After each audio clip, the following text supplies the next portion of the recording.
Hi, welcome back to the basement. I'm Steve Lewis. Today I'd like to talk about 1979 Part 2. When we last left our friends the Beach Boys, they had just released their first album on CBS, the Light album. I believe I made a mistake in the last video. I think I said that the Good Timin' single reached the top 20, or I thought it had reached the top 20. I checked it out, it actually only hit number 40. So apologize for that. I'll try to research it a little better next time.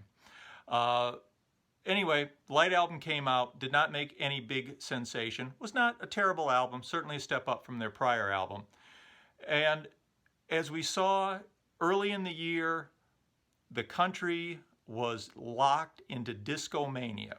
Disco had a lock on the charts with very few exceptions.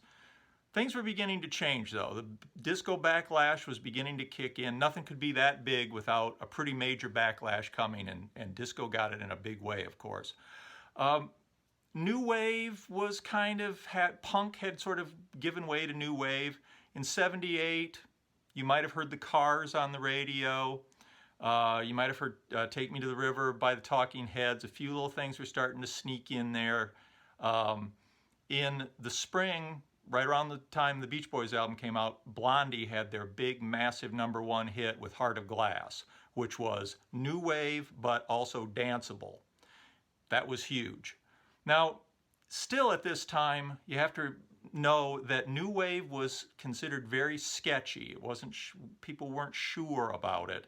If you went into a record store, even a pretty hip record store, new wave would be cordoned off in its own little section with, it'd say like punk / new wave, and it wouldn't be in among the regular rock records, like it might infect them somehow. So you had to go over to your own little section to look through punk and new wave.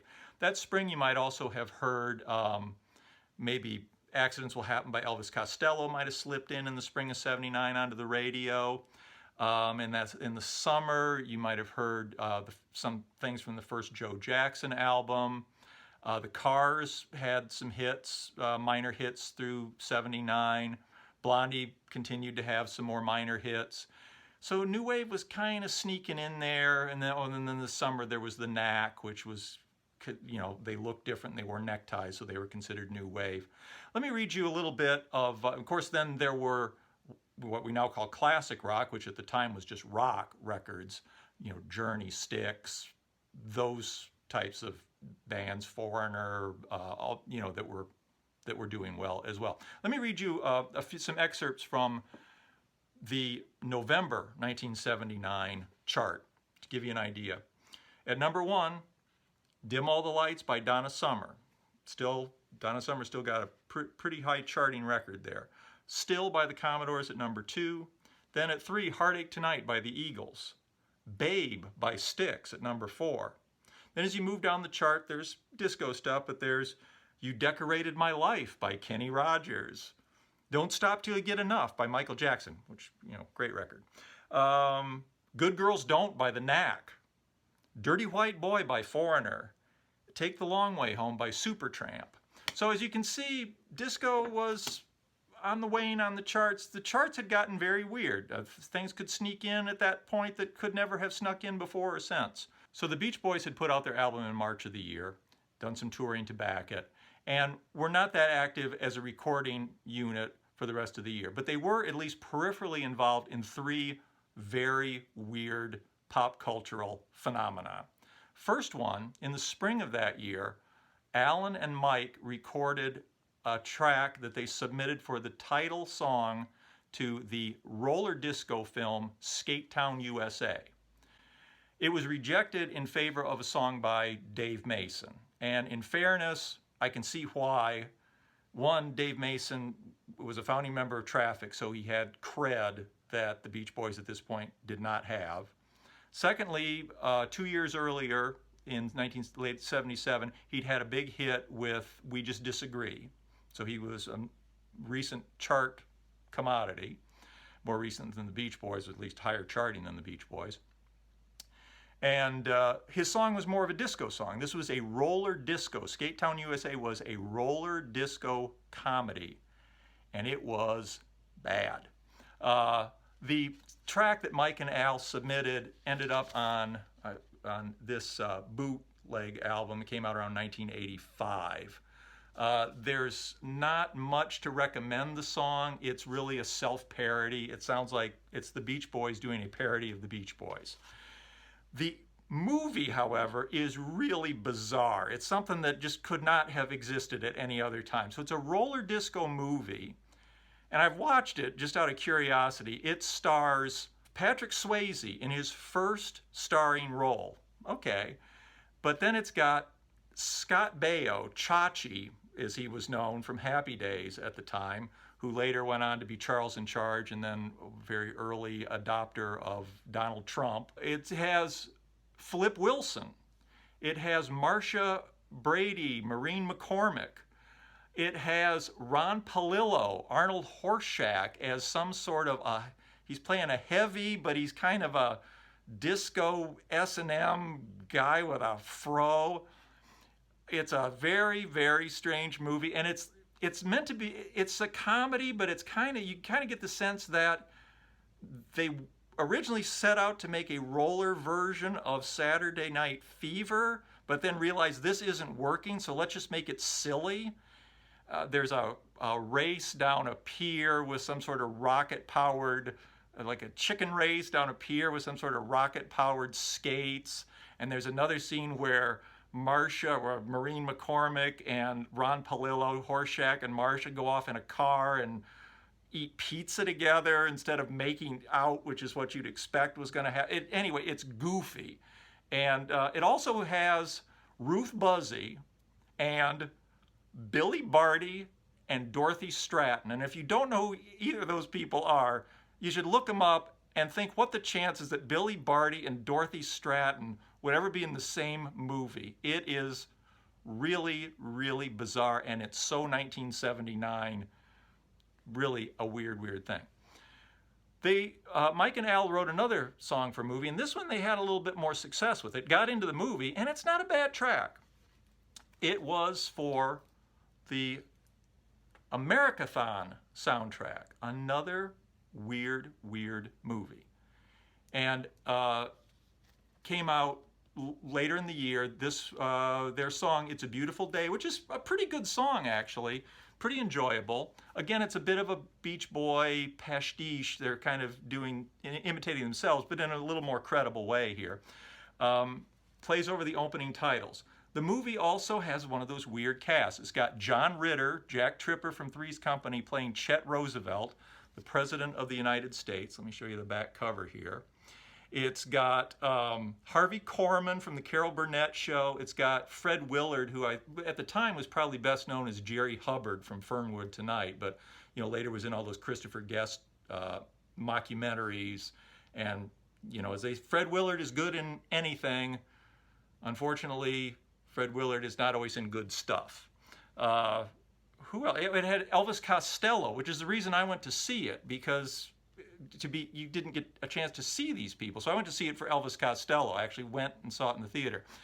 It's about it's a comedy about the dystopian future of 1998, when America has run out of gasoline and people are living in cars and the country is bankrupt, so they decide to have a telethon or an Americathon to raise money for the country. And the big act that draws all the money in is when Meatloaf, the singer Meatloaf, fights a car. Well, Meatloaf emerges victorious, and the only losers are those people who paid money to see this movie. Now, I'm going to digress for a minute, because I bought this album to show here on this video. I owned a copy of it, and I apparently sold it off around 1990 something, and realized I didn't have it. So I bought a new copy, and this copy is sealed. And I'm going to show you guys something that is a lost art. I don't have much sealed vinyl. I'm going to show you guys how to open a sealed record. There's a trick that was taught to me by an employee at School Kids Records back in the early 80s. I've forgotten the guy's name. I'd love to give him thanks. This is how you open a record. I'm going to cut away because I need to change camera angle. Okay, so here's how you open a sealed, shrink-wrapped record for all you people who are part of the vinyl revival out there. You know, a lot of people, I used to try to take a knife and slide it through here, but you know, you could end up slicing the inner sleeve. I used to try to find an edge and pull it and then get my finger in there and work it down. But here's what you do. Again, props to the guy at School Kids Records in Ann Arbor who showed me this nearly 40 years ago. Here's all you do. Take the record, take your jeans. And this is a one-take deal, so I got to get it right. And you just take the edge that you want to open, you go back and forth, and there you are. It's open. Kind of melts,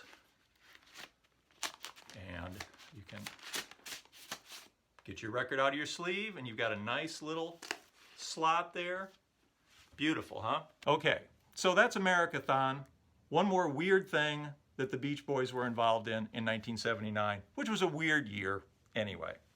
Final thing I'd like to talk about is a single that was released in Japan by the duo Pink Lady. Singing backing on this, the name of the song in English is Surfing Pirates. Singing backing on this Pink Lady single was Mike, Carl, and Brian, and some sources say Bruce as well. You can't tell. You can't tell it's them. They're just oohs and ahs, and there's a high voice that sounds like Brian, but it also could be somebody imitating Brian. It could be anybody doing a Beach Boys backing vocal pastiche. Again, but they're on it. Pink Lady was huge in Japan. Japan has a long history of female pop duos going back at least as far as Mothra. Pink Lady was huge in Japan, and this Surfing Pirates reached number 4. It was their last big hit. Now they became popular, or not popular, but they became notable in the U.S. early in 1980 when Fred Silverman of the Last Place NBC network had Sid and Marty Krofft, who had put together the Donnie and Marie show and the Brady Bunch Variety Hour, put together a variety show starring Pink Lady for U.S. television. They brought in comedian Jeff Altman, who they had under contract, who was not well known, as a foil for them. Problem was, they couldn't speak any English. This was a time when networks would throw something up against the wall and see what stuck. It lasted about 5 weeks. During that 5 weeks, the biggest thing about it was the butt of many, many jokes. It was the kind of thing that, you know, was a punchline on The Tonight Show. Lasted 5 weeks. Pink Lady disappeared into the ether, at least as far as America was concerned. I think as far as Japan was concerned, too. I believe this was their last big hit in Japan in 1979. So anyway, that is how we end a very, very strange, unique year of 1979. Thank you for watching. Please comment. I'd love to learn more about this stuff. If you've enjoyed it, please hit like. I'd love for you to subscribe. We got a lot more to talk about in the next video. Thank you. Bye.